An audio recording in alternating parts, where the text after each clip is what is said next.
Salam sejahtera saya ucapkan kepada kalian, terutama kepada calon-calon SPM yang bakal menduduki peperiksaan dalam masa yang singkat, dan kepada bakal calon SPM, yaitu pelajar-pelajar tingkatan 4. Sila bersama saya menonton video saya dan pelajarilah bagaimana menulis karangan, sama ada bahagian A, karangan rancangan ataupun tajuk bebas. Caranya sama, kaedahnya sama. Jadi sila perhatikan di papan putih ini dan fahamilah cara menulis karangan bahasa Melayu. Format 2021. Sekarang 2023 masih menggunakan format ini sebab format selepas atau mulai 2021 sehingga sekarang sama juga. Nama saya ialah Dr. Lee dan saya berasal dari Bukit Mertajam. Buat masa ini saya tinggal di Kluang Johor. Jadi sila perhatikan di sini. SPM Bahasa Melayu kertas 1. Kertas dia 1103 palang 1, di mana kamu mesti menggunakan 2 jam untuk menulis 2 karangan. Bahagian A dipanggil rancangan, yaitu kamu diberi satu gambar hujan-hujan ataupun gambar peta dan hujan-hujan ataupun carta gambar dan nota-nota ataupun hujan-hujan ataupun hanya 2, yaitu gambar dan carta, gambar dan hujan-hujan. Oke, tengok bagaimana soalan dikeluarkan nanti. Jadi untuk permulaan, contoh kita katakan tajuknya aktiviti gotong royong ataupun majelis rumah terbuka. Jadi kita dalam 3 ayat, kalau kita kata majelis rumah terbuka, kita tahu kunci perkataannya ialah majelis rumah terbuka. Maka karangan kita mulalah dengan majelis rumah terbuka.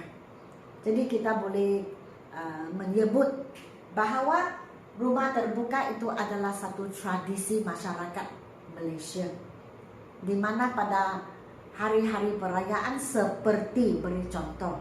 Contohnya Hari Raya Aidilfitri, Tahun Baru Cina, Deepavali dan lain-lain lagi. Beri contoh. Lepas itu kamu memberitahu apakah kegiatan pada masa majelis rumah terbuka diadakan. Semua kaum akan pergi membuat lawatan, mengunjung rumah orang-orang yang menyambut perayaan. Jadi ini adalah pendahuluan. Dan selepas itu sama juga dengan aktiviti gotong royong. Ataupun kamu boleh mula dengan definisi. Contohnya menurut Kamus Dewan, gotong royong bermaksud sekumpulan orang atau masyarakat yang saling menolong, bekerja sama untuk menyiapkan suatu kerja, suatu aktiviti seperti pembersihan longkang ataupun menebas lalang dan sebagainya. Sama juga kamu boleh memberi definisi. Rumah terbuka juga boleh menggunakan definisi untuk bermula. Pokoknya kamu gunakan tema untuk bermula ayat pertama. Ayat kedua senang kita beri contoh. Katakan gotong royong, kita boleh beri contoh seperti saya sebut tadi. Apakah jenis-jenis kerja yang kita menggunakan semasa kita membuat gotong royong? Contohnya pembersihan, menebas lalang, ataupun kita cakap membaiki alat-alat permainan di taman permainan kanak-kanak demi kebaikan semua penduduk yang tinggal di sesuatu tempat. Boleh juga. Lepas itu baru kegiatan untuk gotong royong, kita tahu tadi saya sudah sebut membaiki, kerja-kerja membaiki, kerja-kerja mendalamkan longkang jikalau tidak banjir berlaku ataupun menebas lalang, menyapu sampah, membuang sampah dan sebagainya. Itu dikatakan kegiatan-kegiatan berkenaan dengan aktiviti gotong royong atau majelis rumah tangga, ataupun waktu kita menyambut hari guru kah, hari kemerdekaan negara kita kan, dan lain-lain. Lepas itu baru dalam ayat yang terakhir dalam perenggan pertama, yaitu pendahuluan. Saya terlupa pula menulis pendahuluan. Jadi ini jatuh ke pendahuluan.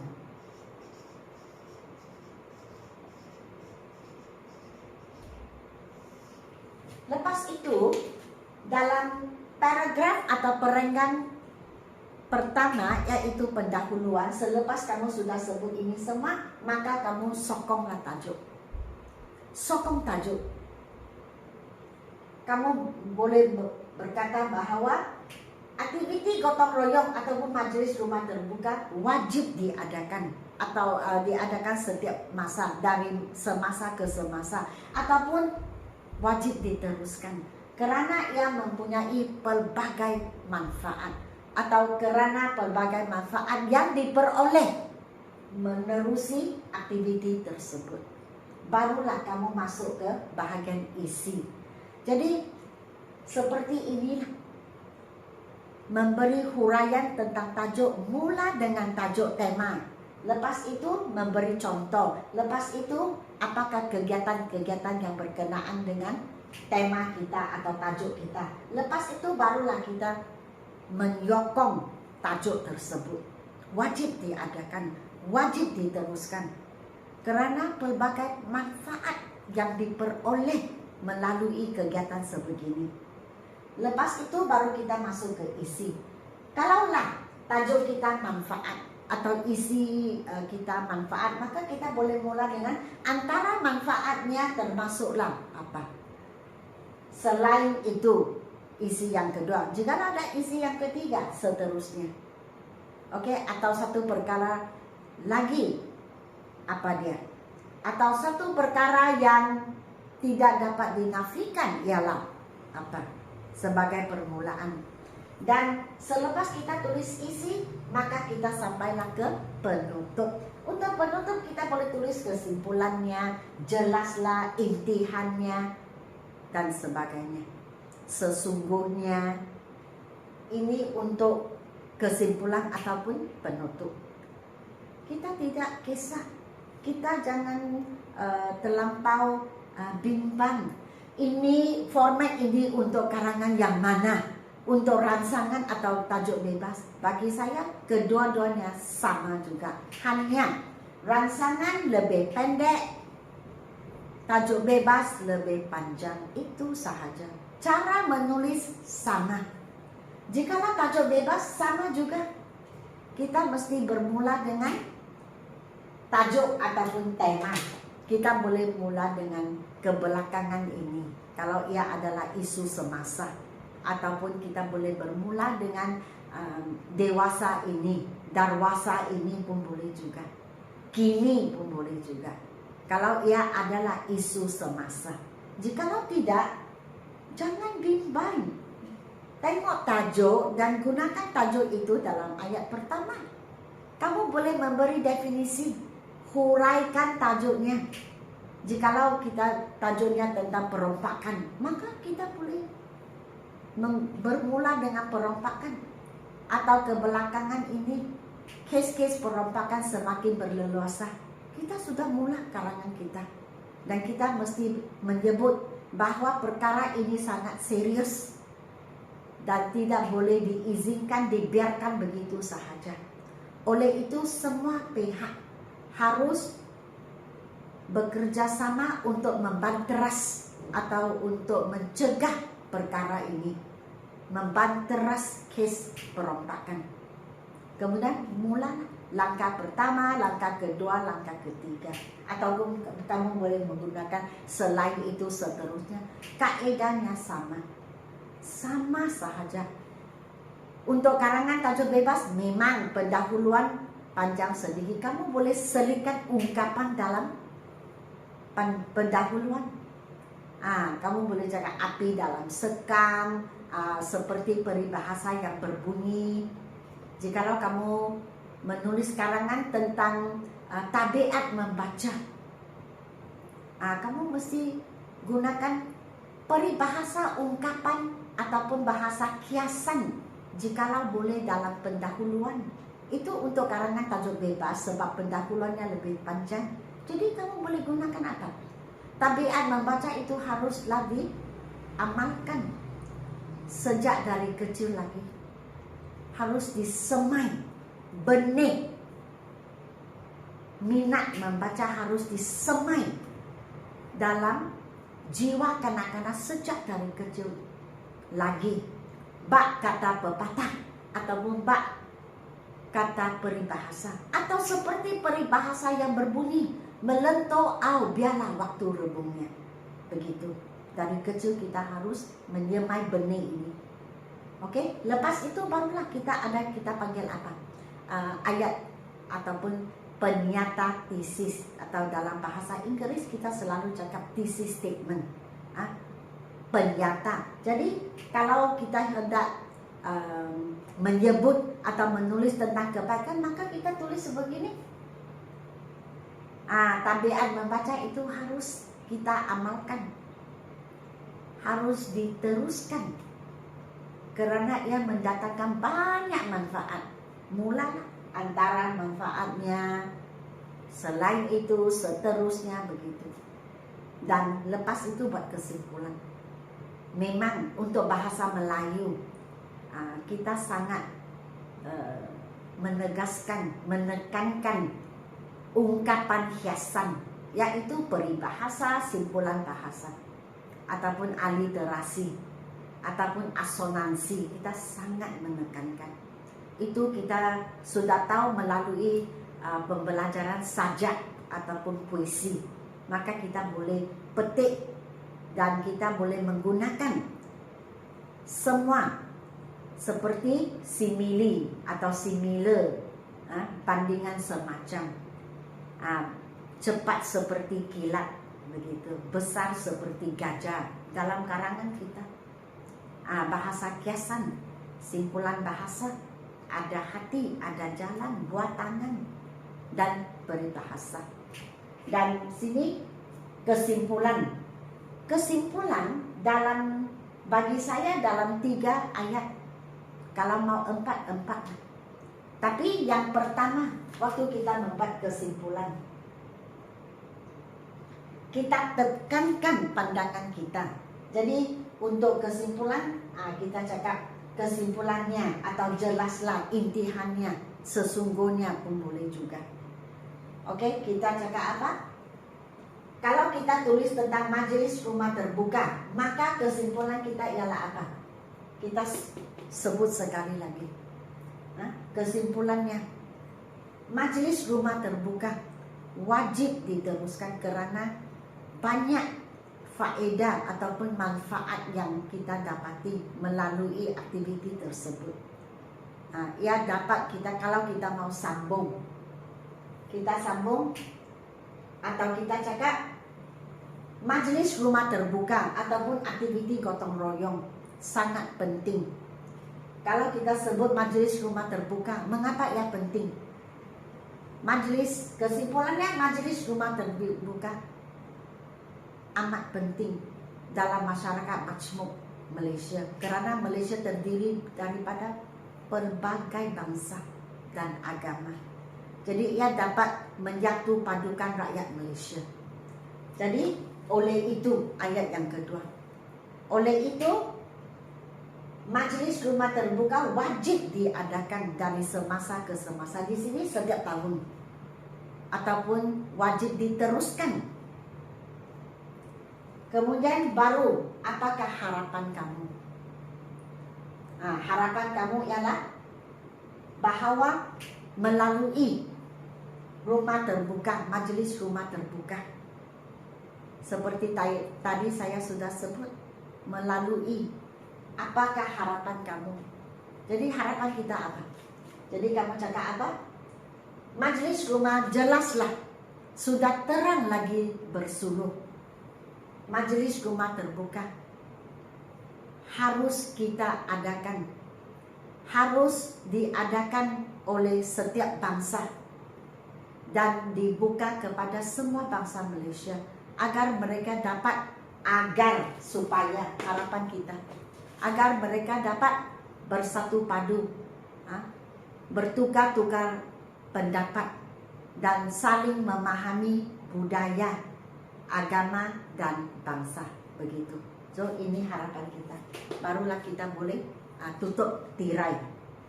Untuk sini bagaimana tulis isi, biar saya tunjukkan. Waktu kita tulis isi ayat pertama, contohnya di sini, antara manfaatnya termasuklah, kemudian hujah yang pertama. Apakah manfaat? Contohnya gotong royong, kawasan tempat tinggal akan bersih dan bebas daripada binatang-binatang perosak seperti tikus, lipas dan sebagainya, ular dan sebagainya, anjing dan kucing liar dan sebagainya, contoh. Lepas itu kita beri sebab mengapa. So ini adalah kerana aktiviti gotong royong itu adalah satu tenaga yang diperoleh daripada semua penduduk setempat. Lepas itu, atau kita boleh katakan hal ini dikatakan demikian. Jadi hujah kita, contohnya majelis rumah terbuka pun boleh, ataupun bagaimana kita ingin membanteras kes-kes penculikan kah, perompakan kah, sama juga. Kita, apakah cara pertama, langkah pertama, perondaan oleh pihak polis. Baru kita cakap ini adalah kerana. Ini adalah kerana melalui perondaan polis yang kerap datang ke kawasan perumahan, kes-kes penculikan atau kes-kes perompakan akan berkurangan kerana mereka takut ditangkap oleh pihak polis. Lepas itu kita cakap bagaimana caranya.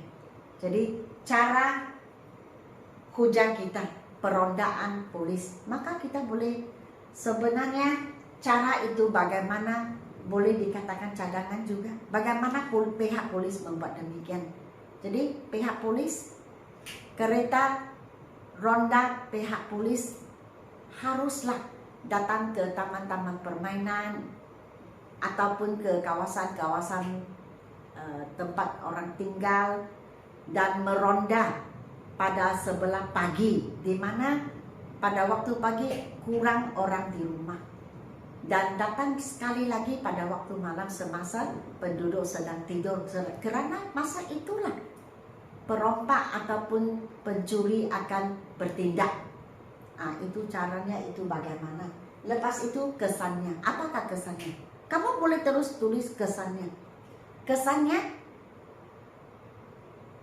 pihak ataupun kita sebut pencuri, perompak akan kesan. Apakah kesan kalau polis membuat rondaan? Jadi kamu boleh cakap kesannya ataupun melalui perondaan pihak polis. Pencuri akan takut atau pencuri tidak akan bertindak kerana mereka takut akan ditangkap oleh pihak polis. Inilah kesannya. Kemudian kamu selitkan bahasa kiasan, yaitu ungkapan atau simpulan bahasa. Oke, lepas itu barulah kamu buat kesimpulan kecil. Jadi dalam satu paragraf, dalam satu perenggan, ayat pertama ialah hujah utama. Lepas itu sebabnya. Lepas sebab kita cakap bagaimana kita mengendalikan hal ini. Lepas itu apakah kesannya. Selepas kamu tulis kesan, kamu tulislah, kita panggil kesimpulan kecil. Maksudnya tegasnya, natijanya, sesungguhnya. Jadi di sini contoh tegasnya dengan perondaan pihak polis, hujah. Kes-kes kecurian di taman ataupun di tempat tinggal penduduk-penduduk akan selamat dan pencuri tidak akan masuk ke rumah orang lain untuk mencuri. Jadi inilah 1, 2, 3, 4, 5, 6. Jadi 6 ayat dalam satu peringkat. Paragraf yang kedua sama juga. Hujah yang kedua. Sama ada langkah kah, faktor kah, sama ada cara kah, langkah kah, seperti tadi saya sebut, ataupun manfaatnya, kebaikannya begitu. Jadi ingat, hujah penting, hujah utama. Apakah hujah? Dalam bahasa Inggris kita cakap main point. Apakah hujah utama? Selepas kamu tulis hujah, contohnya langkah. Langkah pertama ialah, selepas kamu tulis langkah, kamu tulis mengapa. Mengapa langkah ini betul atau langkah ini baik. Atau manfaatnya ialah apa. Mengapa. Selepas mengapa, kita akan bagaimana kita menjalankan hujah kita. Contohnya hujah kita ialah mengumpulkan semua penduduk untuk membersihkan kawasan. Tajuk kita gotong royong. Maka mengapa kita mesti kumpulkan mereka? Sebab kita perlukan banyak tenaga untuk membuat kerja. Lepas itu baru kita cakap bagaimana. Bagaimana kita mengumpulkan semua orang. Melalui WhatsApp atau melalui kertas-kertas brosur, ataupun surat berkeliling, atau melalui menelpon. Itu caranya. Bagaimana kita kumpulkan semua orang, itu satu contoh. Lepas itu apakah kesannya? Kesannya semua penduduk akan dimaklumkan untuk berkumpul di sesuatu tempat dan menjalankan aktiviti gotong royong. Lepas itu barulah kita gunakan bahasa kiasan. Kita boleh gunakan kerja-kerja boleh dibuat sedikit demi sedikit dan tidak semestinya dalam 1 hari. Mungkin dalam 4 hari gotong royong kita. Kerana peribahasa berbunyi sedikit-sedikit lama-lama menjadi bukit. Akhirnya kerja itu beres, kerja itu boleh diselesaikan juga. Ataupun kita cakap apa? Semua orang dalam satu kawasan harus saling membantu. Bagai au dengan tebing pun boleh juga. Atau kerja akan dibuat, kerja harus dibuat kerana penduduk setempat itu harus saling membantu, bekerja sama dalam kesusahan dan dalam kesenangan. Seperti peribahasa yang berbunyi, berat sama dipikul, ringan sama dijinjing. Boleh juga. Lepas itu baru kamu tulis kesimpulan kecil. Tegasnya, natijanya, sesungguhnya pun boleh juga. Atau dengan itu. Boleh faham? So, setiap paragraf isinya 6 ayat ataupun 7 ayat. Jikalau kamu mempunyai lebih satu cara untuk menyelesaikan masalah. Okey? Jadi saya ucapkan selamat berjaya dan semoga kalian memahami apa yang telah saya mengajar. Dan dengan ini saya habislah, tamatlah penerangan saya tentang kemahiran menulis. Lepas ini saya akan memuat naik lagi satu video tentang kemahiran mendengar. Dan lepas kemahiran mendengar, saya akan beralih ke kertas pemahaman. Okey? So, sekian, terima kasih.